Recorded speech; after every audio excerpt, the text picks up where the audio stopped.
Bonsoir, chers frères et sœurs, bien-aimés de Dieu, bienvenue à cette série d'enseignements sauvés pour marcher dans la santé divine et dans la guérison surnaturelle. Aujourd'hui, nous sommes au 33e épisode qui porte sur l'incrédulité pour recevoir sa guérison, l'incrédulité pour guérir les malades, l'incrédulité pour établir le règne céleste sur la terre. Et depuis quelques semaines déjà, nous sommes en train de semer dans notre cœur les paroles fortes de Jésus-Christ concernant la guérison. Nous savons que nous sommes appelés à semer toujours la bonne semence par nos pensées, paroles et actions, afin de marcher dans la santé divine et de marcher dans la guérison surnaturelle, afin de manifester pleinement, éternellement et permanemment la santé de Christ qui est déjà une réalité en nous. Et nous sommes en train nous avons exploré dans le livre de Matthieu les guérisons opérées par Jésus-Christ. Nous avons vu les différents types de guérisons opérées par Jésus-Christ. Et aujourd'hui, nous allons croiser un passage dans le livre de Matthieu, un passage dans le livre de Marc qui porte sur la même guérison et les mêmes questionnements. Et il s'agit de la guérison de la personne qui souffre d'épilepsie,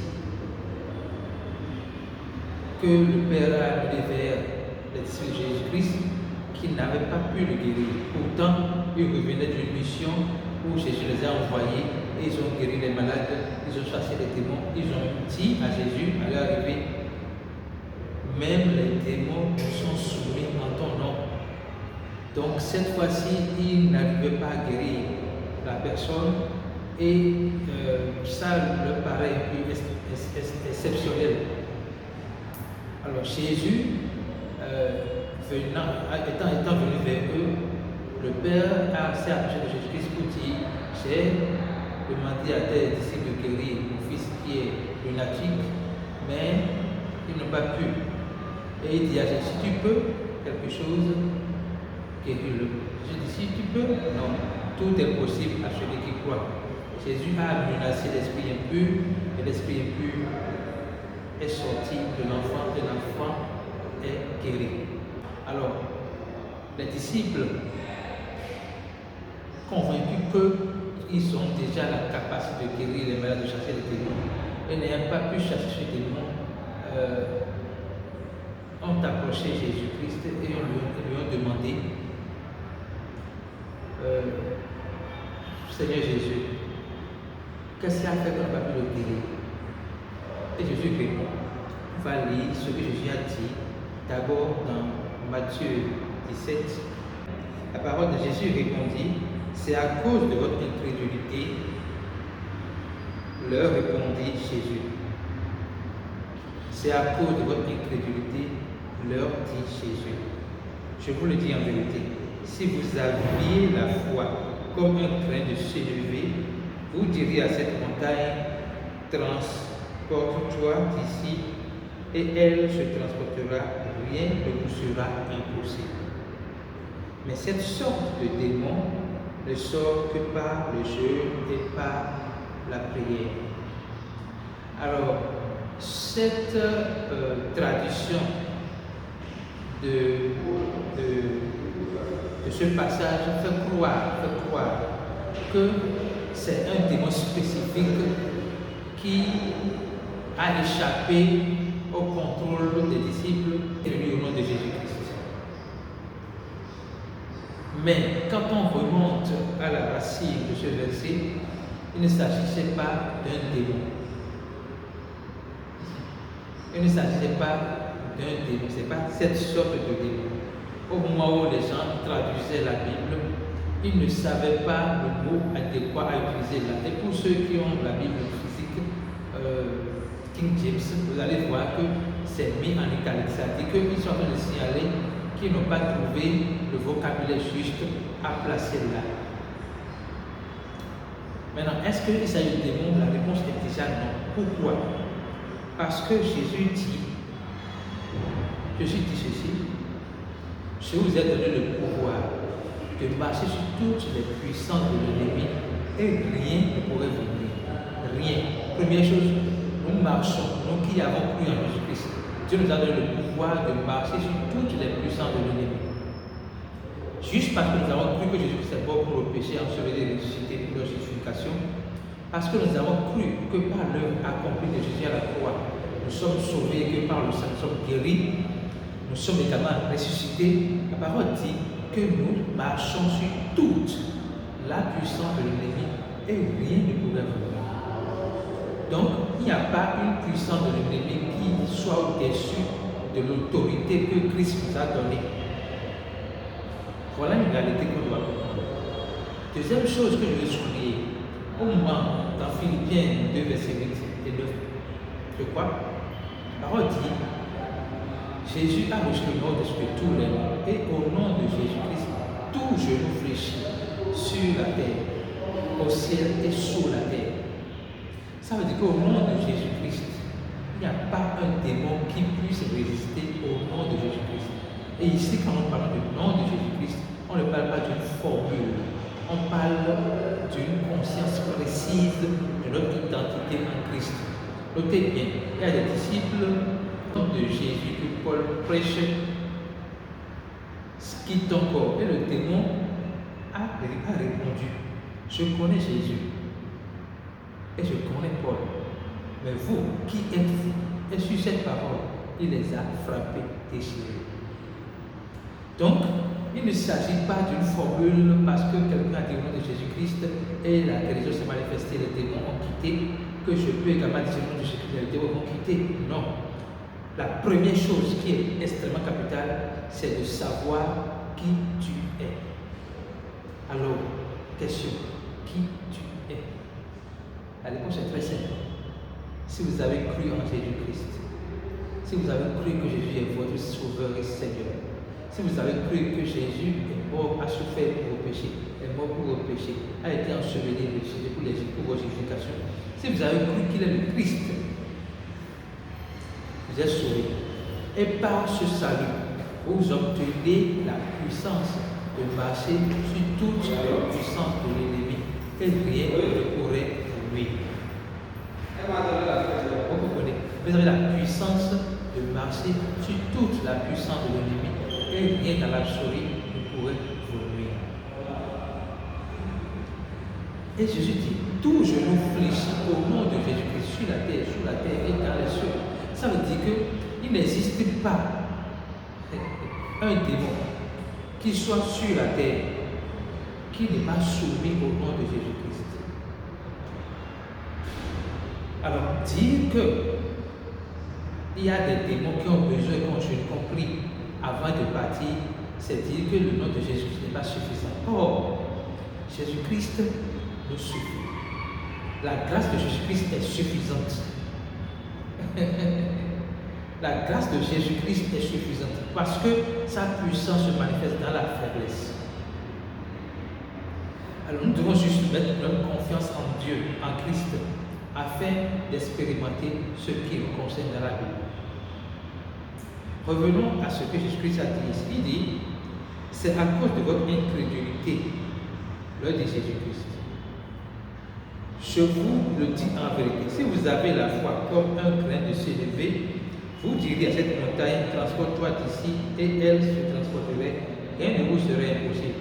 Notez que quand Jésus parle de montagne, c'est une métaphore. C'est-à-dire, puisqu'il est question de chasser des démons, il dit, si vous avez, c'est à cause de votre incrédulité.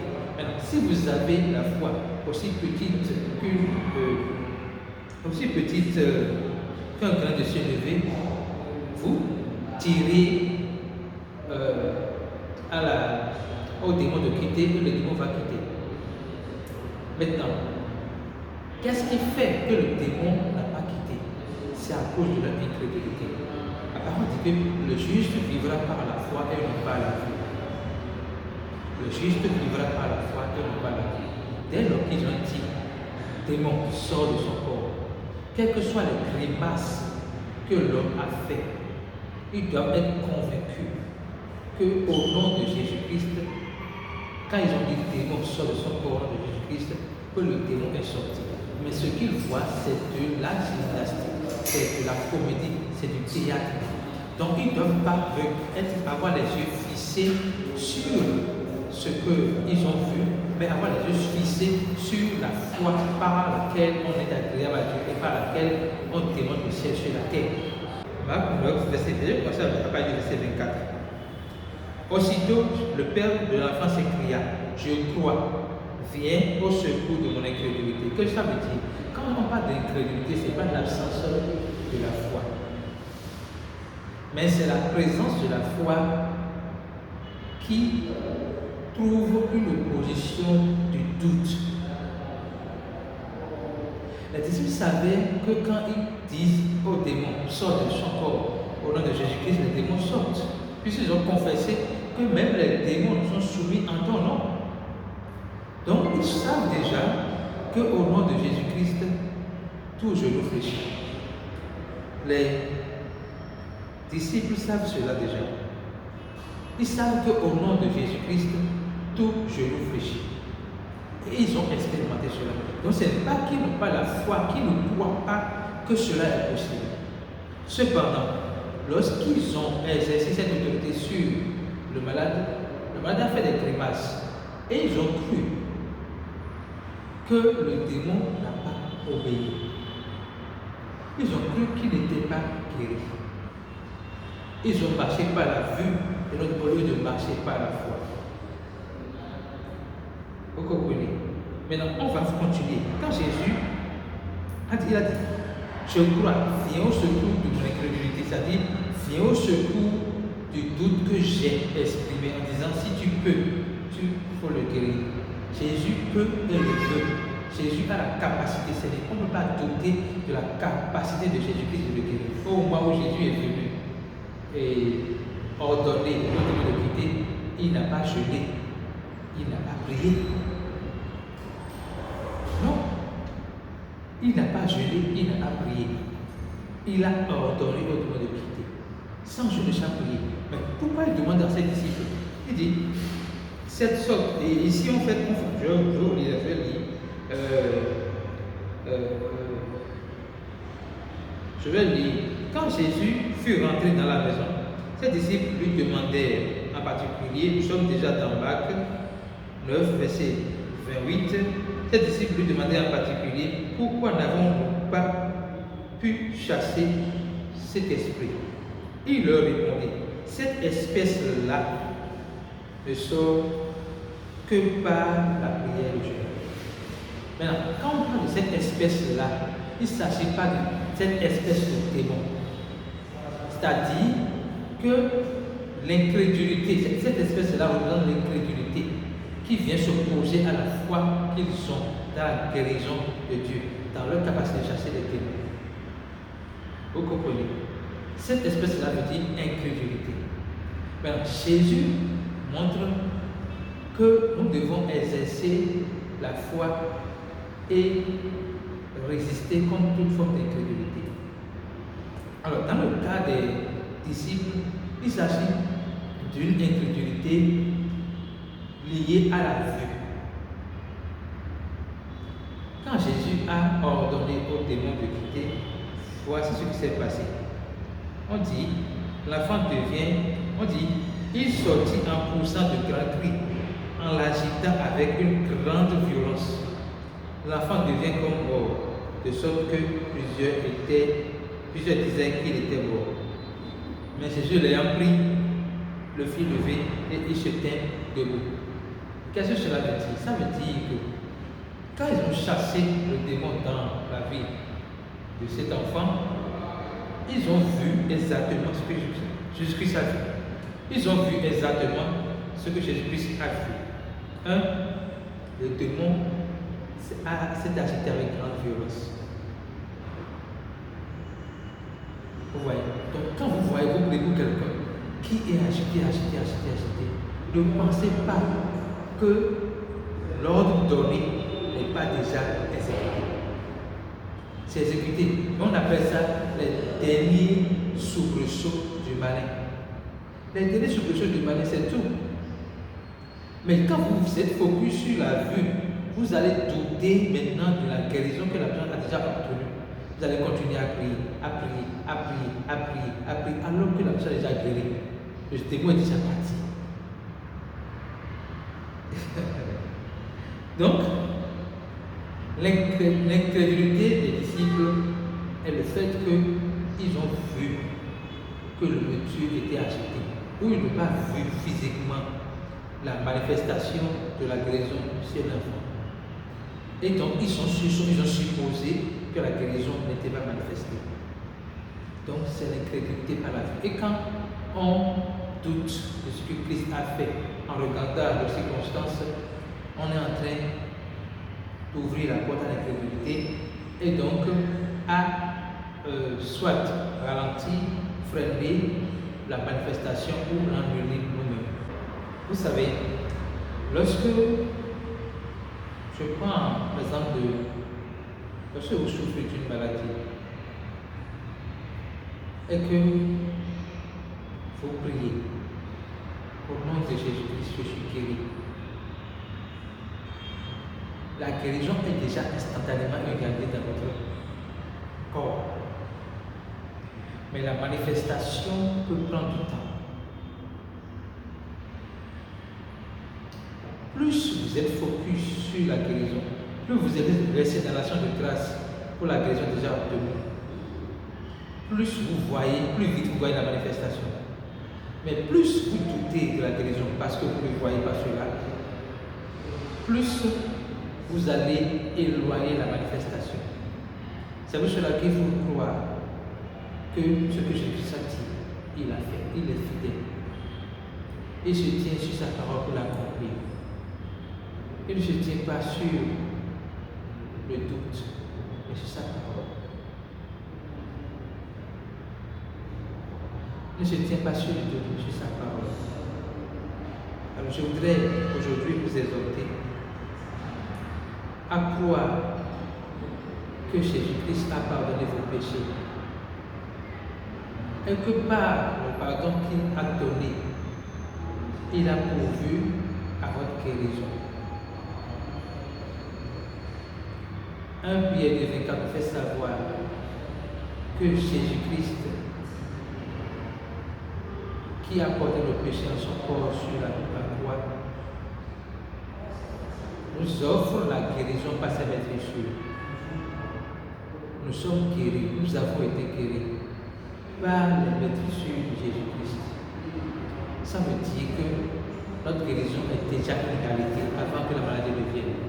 Alors, et si la maladie vient, nous devons savoir que nous sommes d'avance plus que vainqueurs et que la maladie est déjà vaincue. Nous devons juste tenir ferme dans la foi jusqu'à ce que nous allons voir la manifestation tangible de la guérison. Frères et sœurs, Jésus vous aime et son désir, c'est que vous soyez guéris si vous êtes malade. Et si vous avez la santé, que vous marchez de la santé divine éternellement. Jésus est économique. Lorsque vous allez croire en cela, vous pouvez faire, vous et votre famille, 1 mois sans aller à l'hôpital à cause d'une maladie, 2 mois, 3 mois, 4 mois, 1 an, 2 ans, 4 ans, 5 ans, 1000 ans. Sans aller à l'hôpital parce que vous allez jouir d'une meilleure santé de Dieu. Merci Jésus-Christ pour ta grâce. Merci pour tout ce que tu nous enseignes à travers ce passage. Maintenant, il y a encore plusieurs types d'incrédulité. Il y a l'incrédulité liée au fait que nous consommons les enseignements des pharisiens des temps modernes. Les pharisiens des temps modernes, ce sont ceux-là qui prêchent le salut par la loi et non par la grâce, ou le salut par la grâce avec une dose de loi. Tous les enseignements basés sur le salut par la loi, ou le salut par la grâce, accompagné de la loi, est un enseignement qui ne peut jamais vous donner la capacité de vivre le ciel sur la terre. La capacité de croire que ce que Jésus-Christ a fait, vous pouvez faire et de plus grand. Mais la seule bonne nouvelle, le seul évangile, le seul message qui donne l'assurance de la vie éternelle et donc l'assurance de notre guérison, c'est le message de la grâce centrée sur Christ et ce que Christ a fait. Et lorsque vous êtes enraciné dans la connaissance exacte et précise de l'amour inconditionnel de Dieu à votre égard, de la miséricorde de Dieu déjà pourvue pour vous, du pardon de Dieu, de la nature de Dieu, lorsque vous êtes établi dans cette connaissance, vous restez avant le santé inconsciemment. Oh, merci Jésus, merci Jésus pour ta grâce. Je prie maintenant pour que ton peuple soit éclairé. Je prie afin que le cœur endurci par les messages légalistes devienne le cœur de chair, disponible à accepter ton amour, disponible à recevoir ta paix, disponible à recevoir Jésus-Christ, qui est la représentation exacte de qui tu es. Merci Jésus pour tous ceux qui sont bénis. Merci Jésus pour tous ceux qui seront bénis. Merci Jésus-Christ pour ta paix, ta santé, ta joie qui règne en moi et dans ma famille. Gloire à Jésus.